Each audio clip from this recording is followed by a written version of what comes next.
Welcome to Ecclesiastes Podcast. Nah, minggu ini kita balik lagi nih dengan tema yang sangat luar biasa. Nah, tapi kali ini aku Steven di sini nggak sendiri. Ada Ko Theo dan pembicara kita yang luar biasa, Ko Samuel. Halo user semua. Nah, tema hari ini apa sih? Tema hari ini sesuai yang udah kita spill minggu lalu nih, Van.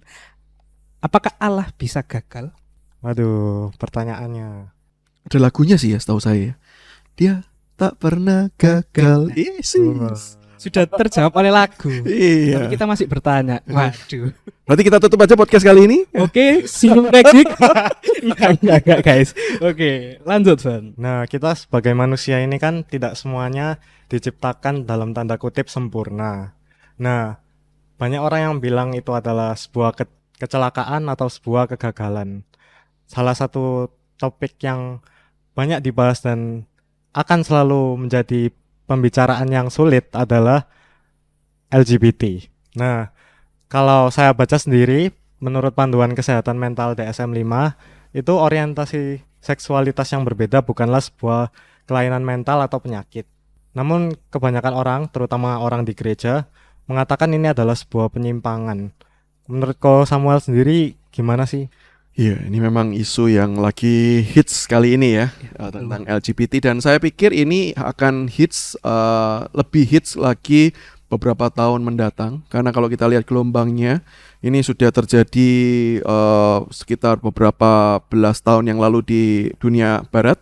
Sekarang mereka sudah mengalami puncak-puncaknya, dan ini kalau kita lihat berita belakangan ini mulai masuk ke Indonesia ya.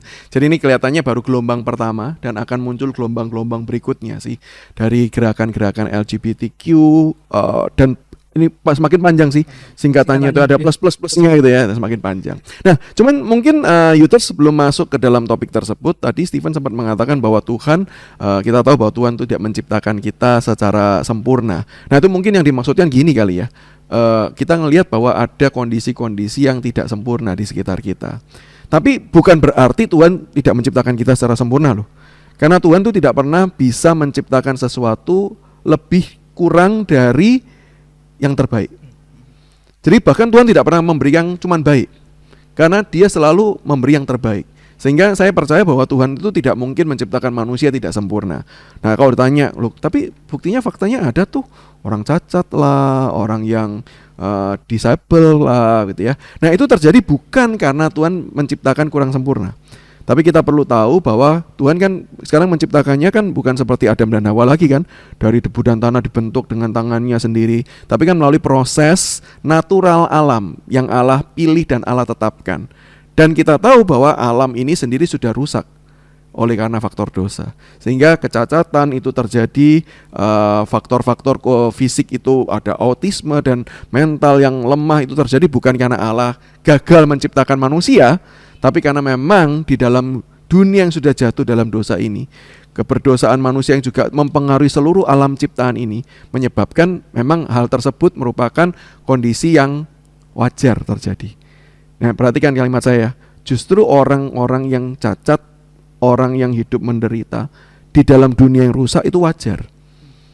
Karena apa? Ya kondisi dunia rusak, wajar kalau muncul orang-orang berdosa. Sebagai contoh nih, supaya teman-teman paham maksudnya ya. Bayangkan kalau handphone kalian itu nyemplung di kolam seminggu nggak diambil. Waktu kalian ambil, kalian coba nyalain nih, pasti dalam hati kalian sudah berpikir nggak mungkin nyalalah, udah rusak kan ya. Tapi coba bayangkan kalau itu nyala, pasti kan berpikir, wih hebat banget nih handphone, masih nyala, masih berfungsi lagi seperti semula, betul kan ya? Padahal kalau kalian pertama kali beli di toko nih, keluar dari toko atau bahkan belum keluar dari toko dinyalain, nyala, pernah kalian bilang hebat banget nih handphone kok bisa nyala? Ya enggak lah, kenapa enggak? Ya sudah sewajarnya kan belum rusak. Tapi kalau dari masukin air kan harusnya rusak nih ya. Kalau dinyalain enggak bisa, kalian berkata apa? Wajar lah, betul ya? Nah, di dalam dunia yang rusak, kalau ada orang rusak, wajar enggak? Wajar. Justru yang enggak wajar adalah di dalam dunia yang rusak, tapi kita masih bisa melihat ada begitu banyak kebaikan. Itu tandanya apa? Anugerah Tuhan. Nah, dengan perspektif seperti ini, maka kalau kita melihat ya hidup kita ini bisa berjalan baik, kita itu bisa lahir, bisa besar, normal. Jangan pernah berpikir wajar lah. Enggak. Justru kita ini adalah anugerah Allah yang besar, pertolongan Tuhan. Kalau ada yang rusak, ada yang lemah, justru adalah kewajaran di dalam dunia yang rusak dan yang sudah jatuh ini. Nah, itu penjelasan yang agak panjang lebar ya mengenai tadi ya. Nah, sekarang kita back to the topic ya, mengenai LGBTQ dan kawan-kawannya. Yang menurut di SM5 itu bukan lagi dianggap sebagai sebuah kelainan, bukan lagi sebagai sebuah penyakit, tetapi sebagai sebuah variasi atau sebuah orientasi saja. Nah, pertanyaan begini, apakah kita perlu mengikuti pandangan di SM5? Menurut saya enggak sih. Kan bagaimanapun teori ini kan dikembangkan oleh manusia yang bisa jadi terbatas dan penuh dengan bias. Sehingga dalam hal ini kalau ditanya kita lebih taat mengikuti standarnya siapa? Jelas jawabannya adalah standar firman Tuhan.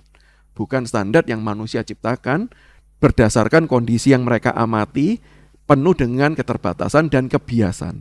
Nah, sehingga kalau tanya apakah LGBTQ kawan-kawannya plus-plusnya yang lain itu merupakan sesuatu hal yang dosa, maka firman Tuhan tetap mengatakan ya, itu adalah dosa.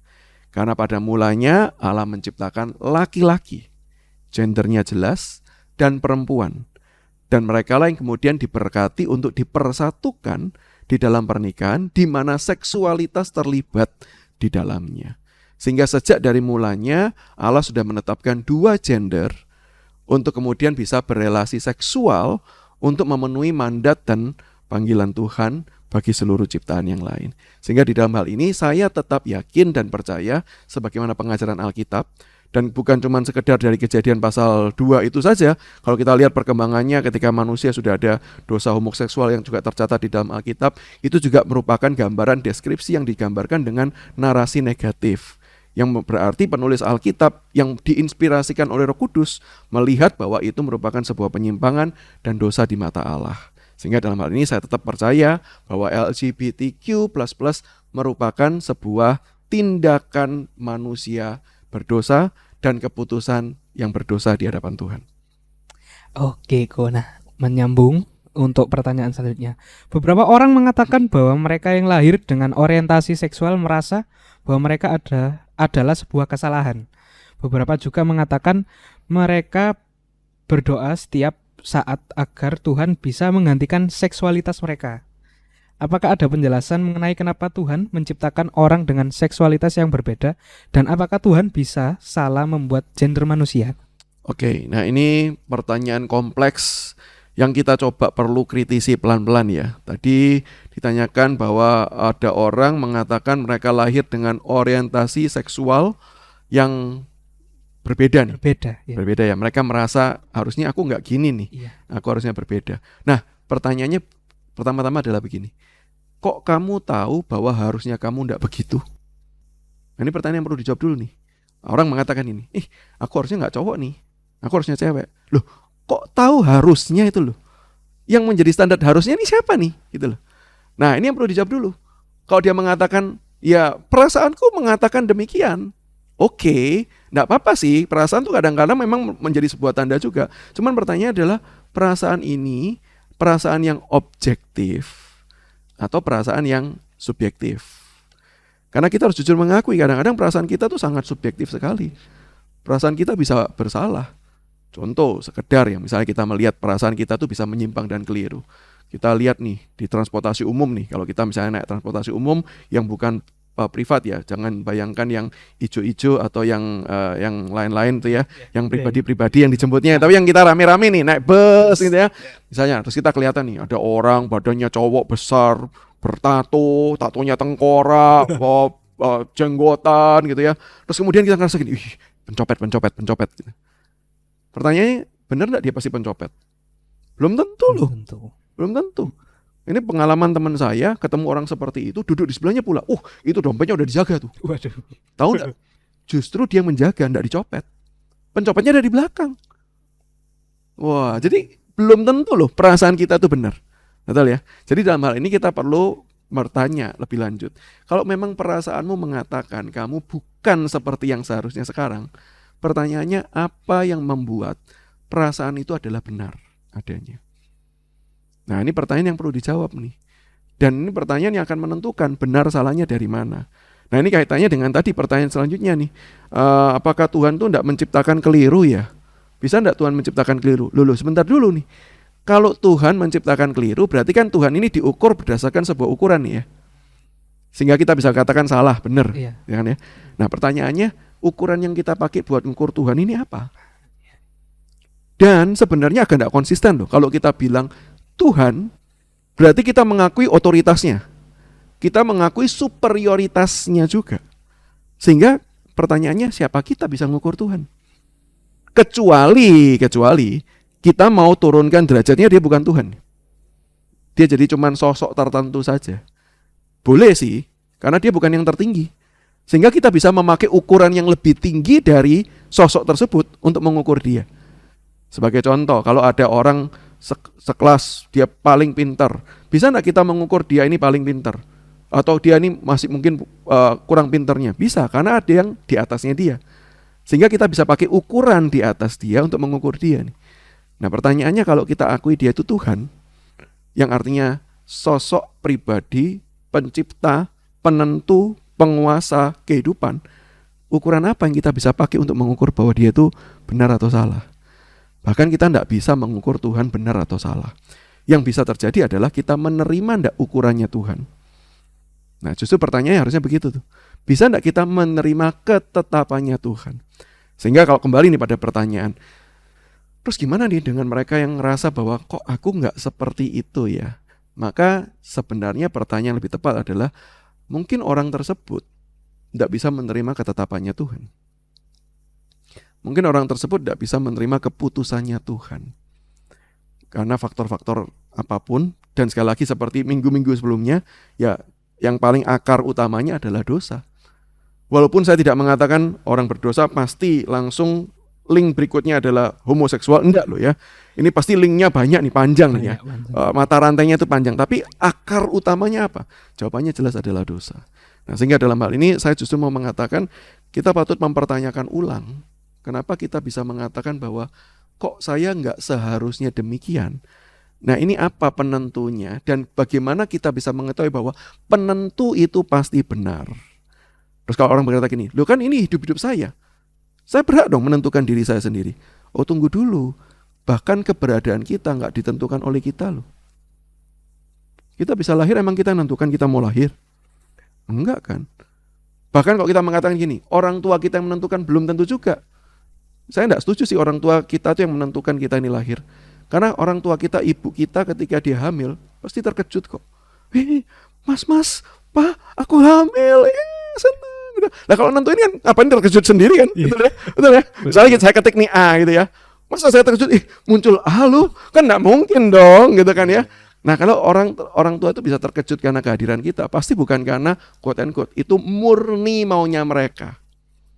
Sehingga kalau tanya, sebenarnya penentu kita nih siapa? Yang ada apa enggak ada?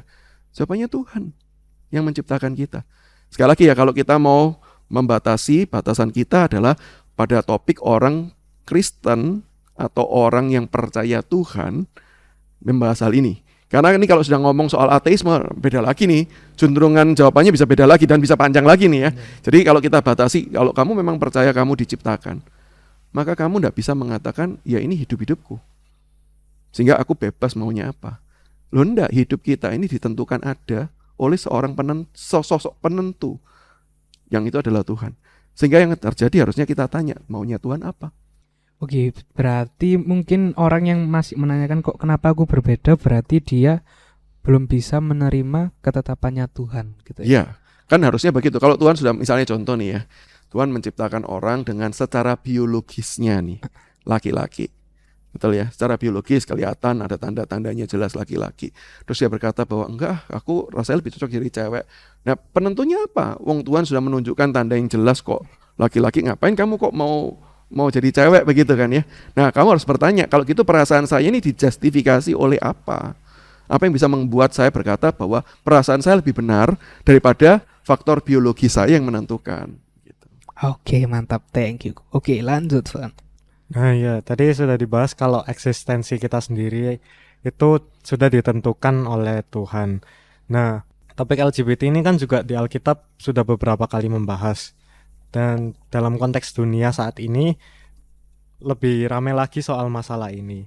Nah, jika segala sesuatu itu terjadi atas izin Tuhan, apakah berarti Tuhan juga mengizinkan adanya orang-orang yang berbeda, yang maksudnya bagian dari komunitas LGBT ini? Apakah Tuhan memiliki maksud dan tujuan tertentu dari hal itu? Oke, mungkin saya perlu koreksi kalimatnya jadi begini. Tuhan itu mengizinkan manusia memutuskan dengan kehendak bebasnya untuk menjadi sesuatu hal bahkan yang seperti tidak Tuhan inginkan. Ya, Tuhan memang menetapkan itu. Jadi kalau ditanya, loh, LGBTQ kelompoknya ini bisa ada, berarti Tuhan izinkan dong. Oh iya, jelas Tuhan izinkan. Karena kalau tanpa izin Tuhan tidak ada sesuatu yang bisa terjadi. Nah, ini kan berarti kita berbicara soal secara umum ya. Tapi kalau tanya gini, apakah yang Tuhan izinkan itu pasti Tuhan kehendaki? Jelas jawabannya enggak. Di Alkitab sudah banyak tuh contohnya. Tuhan menginginkan, misalnya Tuhan mengizinkan nih bangsa Israel untuk kemudian keluar dari Mesir sampai kemudian mereka bisa membuat anak patung lembu emas. Kalau bisa jadi kan berarti Tuhan izinkan tuh. Betul ya? Tapi pertanyaannya, apakah Tuhan ingin? Enggak. Maka Tuhan nyatakan hukuman kepada mereka. Di Alkitab juga dicatat tuh bahwa raja-raja itu poligami nih. Bahkan raja yang terkenal poligami, Daud gitu kan, istrinya juga beberapa. Bahkan anaknya, lebih keren banget. Nah, 1000 tuh. Bahkan orang berpikir gila nih ya, punya istri 1000 itu digilir setahun juga nggak kelar tuh kan. Nggak habis tuh kan. Jadi, ini pertanyaan gini, diizinkan Tuhan? Oh, diizinkan karena Tuhan memberikan manusia kehendak bebas. Tapi apakah Tuhan menginginkan? Jadi ini perlu dibedakan nih antara izin Tuhan dengan kehendak Tuhan, keinginan Tuhan yang suci dan yang mulia harus dibedakan. Jawabannya jelas tidak. Belum tentu segala sesuatu yang terjadi diizinkan Tuhan itu memang adalah keinginan Tuhan demikian terjadi. Sehingga kalau ditanya apakah orang LGBT diizinkan? Diizinkan iya dalam pengertian mereka punya kehendak bebas untuk memutuskan itu. Ya. Tapi apakah Tuhan menginginkan memang ada orang-orang atau ada paham LGBTQ itu merupakan sebuah kebenaran? Jelas jawabannya adalah tidak. Alkitab dengan tegas menyatakan bahwa itu bukanlah maksud dan rencana Tuhan pada mulanya, LGBT. Sehingga kalau tanya, kenapa mereka sekarang ada? Ya jawabannya ya karena kehendak bebas manusia. Kehendak bebas manusia bebas kok untuk melakukan sesuatu. Tapi Tuhan tetap kontrol nih, Tuhan tetap jaga. Begitu. Tuhan tidak akan biarkan manusia itu menyimpang sampai Tuhan dulu kok sampai ke sana gitu ya. Segala sesuatu terjadi dalam kedaulatannya Tuhan. Tapi belum tentu yang terjadi dalam kedaulatannya Tuhan semuanya itu memuliakan nama Tuhan. Nah, perlu kita bedakan itu. Oke, gua sedikit ada pertanyaan dari aku. Ini mungkin sedikit intermezzo ya, gua.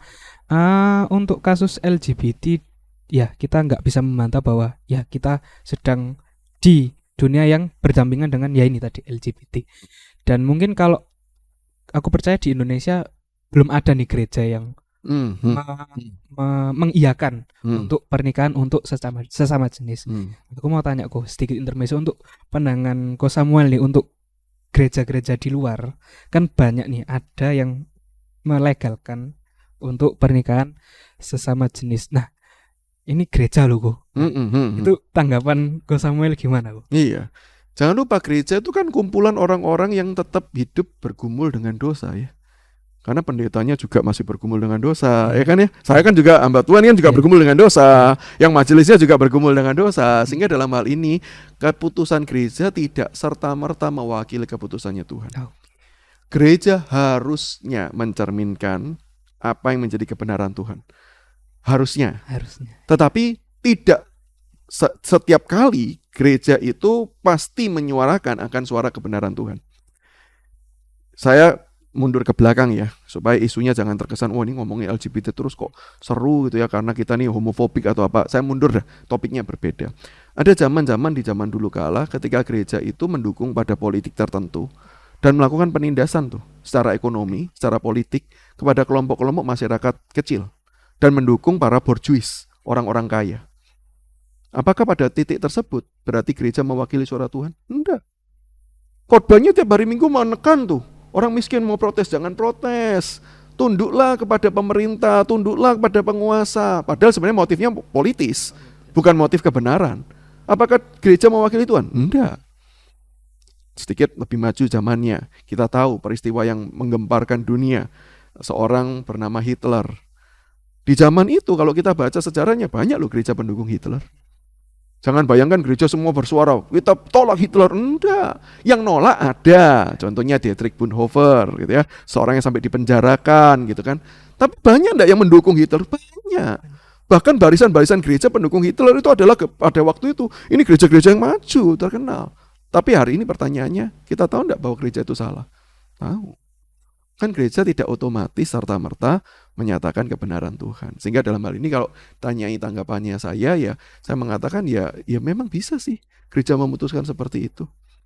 Saya tidak terkejut karena seperti yang tadi di awal saya katakan, di dalam dunia yang rusak ini, kalau ada sesuatu yang buruk terjadi, ya itu suatu hal yang wajar. Sehingga kalau ada gereja yang menyimpang, ya wajar, karena memang gereja juga bergumul dengan dosa-dosanya. Cuman hari ini kalau kita masih mau tunduk dan taat pada kebenaran Tuhan, ya mari kita melihat apakah Alkitab ngomongin ini nih, setuju enggak terkait tentang hal tersebut nih, gitu. Oke, thank you, sudah terjawab. Oke, lanjut, Van. Kan banyak orang yang bilang dilahirkan dimanapun dengan kondisi apapun pasti ada maksud tertentu. Apakah pernyataan itu hanya berlaku bagi orang yang tanda kutip normal? Dan apakah orang dengan kondisi khusus merupakan sebuah kesalahan atau kegagalan dari Allah? Misal orang yang cacat secara fisik. Oke. Saya kok percaya bahwa semua orang ya, tanpa batasan dia disabel atau non-disabel, tanpa batasan dia itu homoseksual atau heteroseksual, tanpa batasan apapun, setiap orang memang diciptakan dengan maksud dan tujuan tertentu. Maka itu kenapa panggilan hidup kita, apalagi orang-orang yang sudah ditebus di dalam Kristus, kita tahu Allah menciptakan kita segambar dan serupa dengan Allah, topik 2 minggu yang lalu, betul ya? Tapi bukan cuma itu tuh, Efesus 2 ayat 10 mengatakan kita diciptakan oleh Allah dan ditebus, diciptakan kembali dalam Yesus Kristus. Berarti harga kita ini keren banget, sudah diciptakan Allah dengan tangannya, artinya menggambarkan kemuliaan, ditebus dengan darah yang mahal Yesus Kristus, betapa tingginya nilai hidup kita ini. Maka setiap kita memang perlu tuh mencari tahu apa sih yang merupakan panggilan Tuhan dalam kehidupan kita. Nah, panggilan Tuhan itu pada setiap orang ada yang sama, yaitu hidup di dalam Tuhan, menikmati Tuhan dan memuliakan Tuhan. Tapi setiap orang juga punya panggilan-panggilan yang spesifik. Gimana caranya Stephen memuliakan Tuhan? Gimana caranya Theo memuliakan Tuhan? Gimana caranya Samuel memuliakan Tuhan? Bisa beda-beda. Kan Stephen dan Theo kan tidak dipanggil jadi rohaniwan kan? Ya. Atau jangan-jangan ada yang mau bergumul nih jadi rohaniwan? Enggak. Belum terpanggil. Kok jawabnya cepet sih? Padahal saya mau doakan. Waduh. Nah, kita kan beda-beda nih ya panggilannya ya. Iya. Betul. Tapi bukan berarti yang punya panggilan Tuhan saya doang loh. Enggak. Saya dipanggil untuk menjadi rohaniwan. Nah, Stephen dipanggil untuk panggilan Stephen. Theo dipanggil menurut panggilan Tuhan. Jadi setiap orang itu punya panggilan, punya maksud dan rencana Tuhan itu menciptakan. Jadi tidak ada orang yang diciptakan tanpa maksud dan rencana Allah. Maka setiap orang perlu bergumul, perlu mencari, perlu mengerjakan di dalam kehidupannya. Hidup yang bermakna adalah hidup yang menemukan panggilan Tuhan dan melakukan panggilan tersebut. Nah, termasuk misalnya gini, orang cacat ini bagaimana? Ketika Tuhan menciptakan, lalu Tuhan mengizinkan. Nah, Tuhan tidak pernah menciptakan orang cacat ya. Tuhan mengizinkan di dalam hukum natural manusia yang lahir dari pertemuan sel telur dan sperma. Itu kan cara Tuhan sekarang menciptakan manusia-manusia selanjutnya kan ya. Tuhan izinkan tuh ada yang kemudian cacat, bahkan mungkin cacat mental. Tuhan izinkan bukan berarti mereka tanpa tujuan. Mereka punya maksud dan tujuan kehidupan mereka. Sehingga ya orang seperti itu perlu quote and quote mencari ya. Bagi orang yang cacat mental mungkin cara mencarinya beda nih dengan kita yang tidak cacat mental. Oke, karena kita diberikan anugerah yang lebih dengan kemampuan analisa, berpikir yang lebih menonjol dibandingkan mereka yang mungkin cacat mental. Tapi mereka punya panggilan hidup enggak? Iya. Setidak-tidaknya saya punya beberapa rekan orang tua yang anaknya itu autis dengan level-level tertentu. Dan mereka mengatakan karena kelahiran anak mereka tersebut, mereka jadi belajar tentang Tuhan dengan lebih baik. Hidup mereka diperbarui, sebelumnya tuh emosional. Setelah punya anak seperti itu mau dimarahin gimana pun ya begitu kok, namanya otis kok. Mau gimana? Akhirnya mereka bergumul dan berubah. Jauh lebih sabar. Dan ketika mereka menoleh ke belakang, mereka melihat Tuhan tuh baik ya. Melalui kelahiran anak seperti itu, Tuhan justru membentuk hidup dan diri mereka. Sehingga Kalau ditanya, ada enggak tujuan dari anak tersebut? Setidaknya loh, walaupun si anak enggak bisa ngomong, orang tuanya bisa menjawab. Si anak tersebut menjadi alat Tuhan untuk menolong saya bertumbuh lebih baik. Dan ketika dia bertumbuh menjadi orang tua lebih baik, dia menyatakan kasih loh kepada anak tersebut. Sehingga anaknya merasakan kasih enggak? Oh, merasakan. Jangan bayangkan yang merasakan kasih cuma kita doang. Mereka juga merasakan. Dengan caranya ya. Ya, kita yang perlu bedakan adalah caranya. Cara kita menerima kasih dengan cara orang cacat menerima kasih jelas berbeda. Tapi mereka merasakan enggak? Mereka merasakan. Hanya dengan metode dan cara yang berbeda. Sehingga ketika orang tuanya bergumul menjadi lebih baik, dia menyatakan kasih pada anaknya juga merasakan. Sehingga kalau tanya gini, ada orang soalnya bilang begini sama saya, enak di orang tuanya ya, si anaknya dilahirkan cacat supaya orang tuanya jadi lebih baik. Apa gunanya bagi orang cacat? Loh, jangan salah, kalau orang tuanya jadi orang tua lebih baik, dia pasti menyatakan kasih lebih loh kepada anaknya tersebut. Sehingga anaknya merasakan kasih enggak? Merasakan kasih. Begitu. Dan saya punya teman yang memang punya kecenderungan autisme, walaupun levelnya mungkin enggak bisa dikategorikan, itu berlevel lah ya. Ini mungkin level yang nggak terlalu berat. Dia bersyukur dengan keluarganya. Dia bersyukur, dia bisa mengatakan, bahkan dia bisa bersaksi begini, kok ada ya orang mau menerima saya yang seperti ini. Dia bisa bilang begitu. Ya sekali lagi, saya nggak tahu seberapa dalam dia memaknai itu ya, karena kan sekali lagi berbeda ya pengetahuan level kita, kemampuan. Tapi kalau dia ngomong bisa seperti itu kan berarti kita tahu bahwa dia merasakan loh kasih dari orang tuanya dan bersyukur dengan kasih tersebut.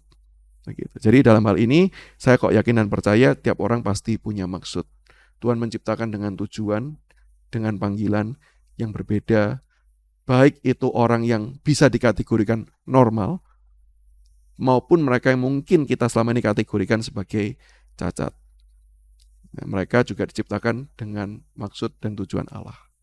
Oke, menyambung. Nah, jadi kan mungkin ya ketika seseorang yang terlahir dengan mungkin kondisi berkekurangan atau kondisi yaitu tadi yang tidak normal, pasti mereka kan merasakan yang namanya jadi pusat perhatian tuh di lingkungan mereka. Nah, yang terkadang menjadikannya mereka itu kayak kurang pede, jadi mengurung diri, menjauhkan diri, dan merasa berbeda dengan orang lain. Nah, sikap apa nih yang seharusnya dilakukan dan bagaimana cara mendampingi mereka nih orang-orang yang seperti itu Oke, nah memang begini teman-teman, menghadapi mereka yang punya kebutuhan khusus, saya kategorikan itu ya, punya kebutuhan khusus yang tidak pada umumnya orang seperti itu memang tidak mudah, butuh support system yang sangat kondusif, dan bukan menjadikan mereka alien, tetapi memang menjadi sama dengan kita, meskipun dalam kategori yang berbeda, tapi sama, nggak ada yang berbeda kok. Hakikatnya sama-sama manusia kok, setara kok, tetap adalah gambar dan rupa Allah juga kok gitu. Nah, tapi dalam hal ini tentu kita tidak bisa memukul rata. Artinya gini, ayo lomba lari, yang pincang yang sama yang nggak pincang kita samakan apa kategorinya, kan tidak mungkin toh. Itu unfairness yang terjadi. Nah, sehingga dalam hal ini kita memang perlu membangun support system. Kalau kita melihat di beberapa negara yang cenderung lebih maju ya, memang sudah dipikirkan support systemnya. Baik itu misalnya di jalan, mereka sudah punya jalurnya sendiri dan akhirnya mereka bisa hidup mandiri. Meskipun penuh dengan keterbatasan fisik tertentu ya. Tapi mereka bisa hidup mandiri loh. Artinya apa? Itu support system yang terlihat kasat mata. Nah, itu yang perlu kita bangun. Bukan bicara soal fasilitas saja, tapi bicara tentang bagaimana cara kita memandang mereka, bagaimana cara kita memperlakukan mereka. Tetap berbeda karena mereka punya kebutuhan khusus, tapi tetap bukan mendiskriminasikan. Nah, itu yang perlu kita kerjakan dan lakukan. Di dalam kasih kita mengasihi mereka sesuai dengan kebutuhannya mereka, dengan tepat seperti yang mereka harapkan dan inginkan. Sehingga ketika mereka menerima kasih, mereka bukan menerima kasihan, tapi kasih. Nah, ini perlu dibedakan ya. Ada banyak orang tuh cuman kasihan. Aduh, kasihan ya kamu ya. Padahal mereka tidak butuh kasihan. Mereka justru butuh kasih. Diperlakukan dengan layaknya dan dengan seharusnya. Dan dalam hal ini, jujur saya tidak bisa memberikan jawaban yang poin 1, 2, 3 yang artinya sistematis. Karena apa? Setiap orang ini punya kebutuhan-kebutuhan tertentu yang berbeda. Yang perlu kita lakukan, kalau perlu jawaban dengan sistematis, satu, yang perlu kita lakukan adalah mengenal mereka. Jangan pernah memandang gini, aku ini pernah nih punya teman, misalnya contoh ya, maaf, nggak bisa lihat. Terus kita ngelihat nih orang yang nggak bisa lihat lainnya. Terus kita berkata, oh gampang lah, aku tahu cara menghadapinya. Enggak loh. Setiap orang beda loh. Beda. Bahkan dengan kita yang umumnya sama-sama bisa melihat, kita tidak boleh perlakukan sama kan. Harus kita kenal dulu kamunya seperti apa, keinginanmu bagaimana, kebutuhanmu seperti apa, baru kemudian kita bisa memberi yang terbaik buat mereka. Nah, ini yang juga kita perlu lakukan sama. Kita perlu kenal dulu mereka. Jangan pukul rata. Oh, aku tahu kok. Ya, kalau nggak bisa lihat tuh ya pasti perlu digandeng lah, pasti perlu begini dan begitulah. Kita harus tanya dulu, maumu bagaimana? Kamu bisanya seperti apa yang kamu harapkan, apa yang kamu butuhkan, dan apa yang bisa saya berikan. Kita perlu kenal dulu. Nah, setelah kita kenal mereka, kita beri yang terbaik untuk mereka sesuai dengan kebutuhannya. Nah, sehingga disitulah kita bisa menjadi rekan yang baik bagi orang-orang tersebut. Oke, mantap. Nah, dari Ko Samuel sendiri, ada pesan nggak sih buat mereka yang merasa berbeda, mereka yang merasa diasingkan, tidak diterima, merasa mereka tidak berharga, dan masih banyak struggle lain yang mereka alami karena perbedaan yang terjadi dalam dirinya. Wah, pesan buat mereka ya, agak sulit ya. Sulit bukan karena apa-apa ya, sulit karena kadang-kadang ucapan sebaik apapun bisa dianggap klise kalau bagi mereka ya. Mungkin yang bisa saya lakukan adalah pesan untuk mungkin kita yang quote and quote bisa dikategorikan orang normal nih ya. Mungkin. Adalah Bisa, mari kita mengasihi mereka. Mari kita menjadi sahabat mereka. Kalau mereka tidak butuh omongan kita tapi mereka butuh pelukan kita, berikan pelukan. Kalau mereka nggak butuh bantuan kita tapi cuma butuh kehadiran kita ada di samping mereka, ya berikan itu begitu. Karena ya kita perlu memberi yang terbaik, menyatakan kasih Kristus kepada mereka. Nah, dan mungkin satu hal yang kita bisa kerjakan adalah ketika kita memberitakan Injil nih kepada mereka yang mempunyai faktor-faktor tertentu ya, kita bisa mengatakan bahwa Kristus paham kok hidup mereka. Kristus pernah kok tersalibkan, yang artinya disabil ya, terbatas, fisiknya terbatas. Padahal dia adalah Allah yang tak terbatas, tapi rela membatasi dirinya. Sehingga Kristus memahami kok perasaan ketika merasa tidak berdaya. Kristus pernah kok mengalami abuse secara seksual ketika dia disalibkan, dan menurut hukum Romawi disalibkan itu ditelanjangi bulat.